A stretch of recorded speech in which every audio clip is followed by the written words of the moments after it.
Revoice Podcast Network. The mic is ours. Hello, everyone. Welcome to Common Talk, the podcast with common conversations and random outcomes. I'm your host, Gabriel, and let's get right into it.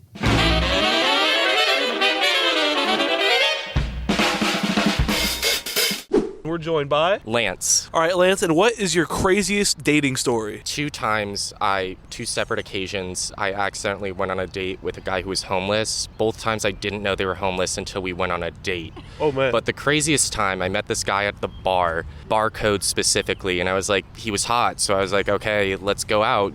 Meet me here tomorrow at 8. And then we got drinks, and we were talking, and we got talking about bugs, and I was talking about how I'm, not too fond of bugs. And he was like, oh, I don't really mind them. There are a few that live up in my tent and I just leave them be. And I was like, tent? And he was like, oh yeah, I didn't tell you I'm homeless.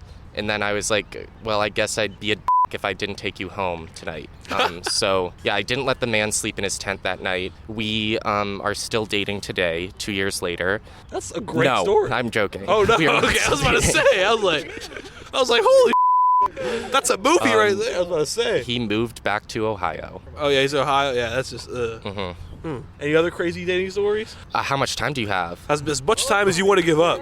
As much time as you want. One time I went on a date with a guy and he said I was boring and then verbatim said, you're boring, I'm going to go do meth in Short Pump.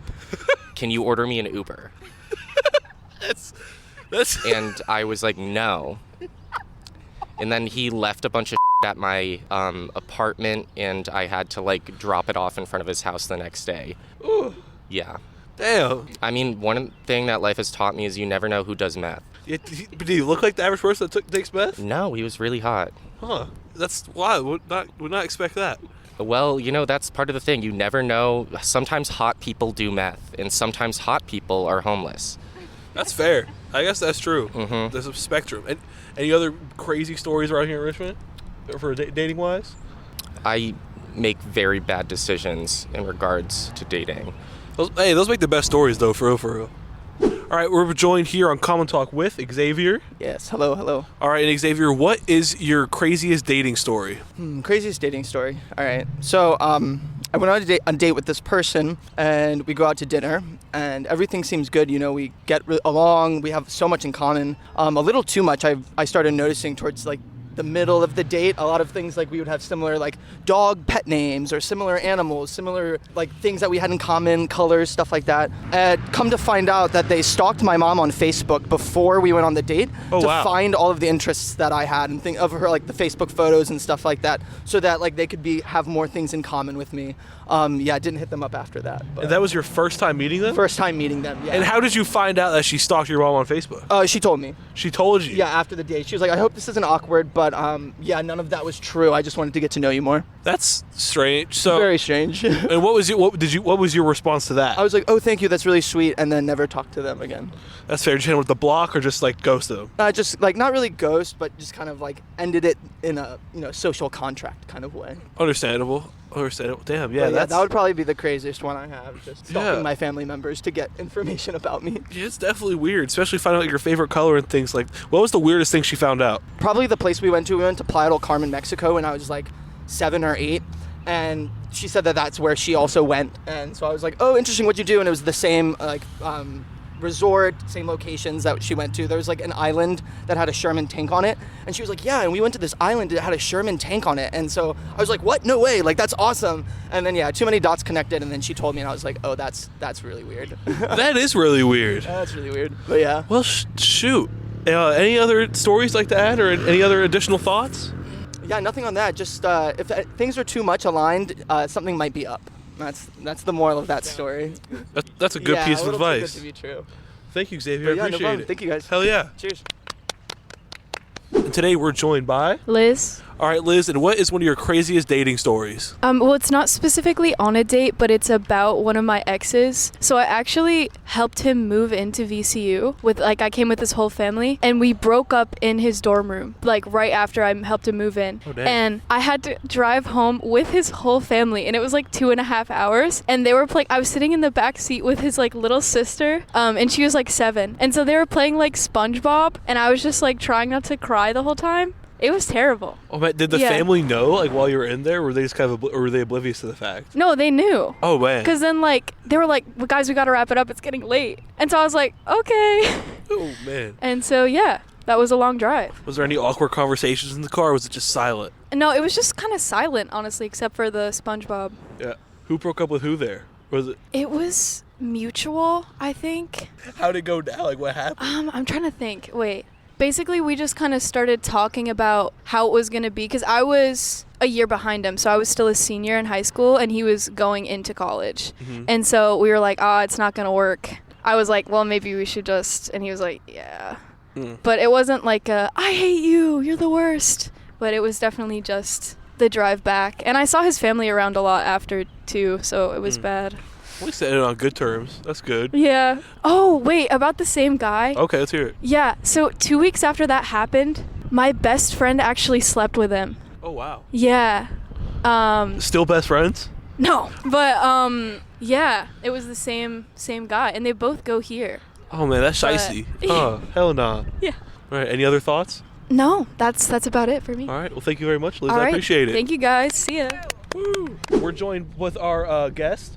My name is Kevin Harvey, and I'm so glad to be here today. All right, Kevin, and what is one of your craziest dating stories or a story you've heard from a friend or family member? Well, one of my friends told me a story of how he went on a date went on a blind date. He was looking for love at first sight, but it didn't go right. And so he had friends that hooked him up on a blind date. And so they went on to a date at Olive Garden.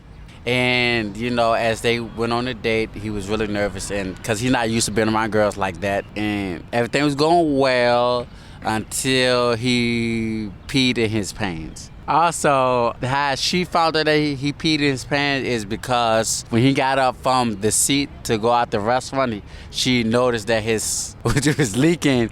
I think that he never went on a date again. I believe so. Never on a date again, period, or just not a date with her again? Not a date with her, I think. Because I think he do got a girlfriend now. Okay, it's good he rebounded. Yes. All right, I want to know what to do in that situation. That'd be rough. I know, I was like, what the world? Sweet. Anything else you like to add? Keep supporting these people, working hard in this rain because y'all see it's about to rain. And keep it up. And I love y'all. Y'all be blessed. Take care of each other and be safe. Yes, sir. You too, Kevin. Thank you very much, man. Too. I'm your host, Gabriel, and I'm going to give you one of my craziest dating stories. So there was this girl who I matched with on Tinder, and we agreed to meet at a bar for drinks, hang out. And I pulled up to this bar, and I'm not going to lie. I get there, and, the first, 2 minutes, I could tell, this girl smells bad. And I'm like, oh, hell, I don't want to tell the girl she smells bad. And I don't know how to get out of this because I'm like, that's number one pet peeve. If a girl smells bad, I can't do it. So it was 5 minutes. I get one beer and I go to the bar or the bathroom and I text my mom. And I'm like, Mom, can you please call me and tell me that you got stuck at work and you need me to pick you up and take you home to your car? She's like, gee, I don't even live anywhere near Richmond. Like, Mom, I know. If you love me, please do this. I was like, okay, Mom. Call me in approximately 3 minutes. I'm going to go back to the bar seat, and I need you to call me, and I need you to talk loudly so the girl can hear this. And so I put my phone at max volume, and my mom's calling me. My mom's like, my car just broke down on the side of the road. You should come help me and pick me up from work. I'm a few miles outside of my school where I work. I was like, oh yeah. So I was like, oh man, I got to go get my mom. I'm so sorry. She was like, oh, it's okay. I'll catch you later. And I leave, and safe to say I did not catch her later. Never spoke to her ever again. But yeah, I guess that's one of my crazy dating stories. We're joined by Chloe. Chloe, what is one of the craziest dating stories you've heard of? It's actually about one of my friends, one of her exes. They started dating when she was a sophomore in high school and he was a junior. And it was an off and on thing where they talk sometimes or whatever, normal, and they go off and on, blah, blah, blah. And it seemed good in the beginning. And then sometimes he would just leave. He'd block her and everything for a month and just be gone. Oh, wow. Towards the end of their relationship, when he would take his little leaves of absence, we found out that he was cheating on her with his ex the whole time. Dang. And yeah. I think she was pregnant. I don't know. It was a lot. Ooh. Any other stories or anything else like that? No, I'm just very glad that she's not with him anymore, that she's moved on. That's kind of it. Thank you for tuning into Common Talk, the podcast with common conversations and random outcomes. I'm your host, Gabriel, and remember to like, comment, subscribe, and listen to our other podcasts on the Revoice Network.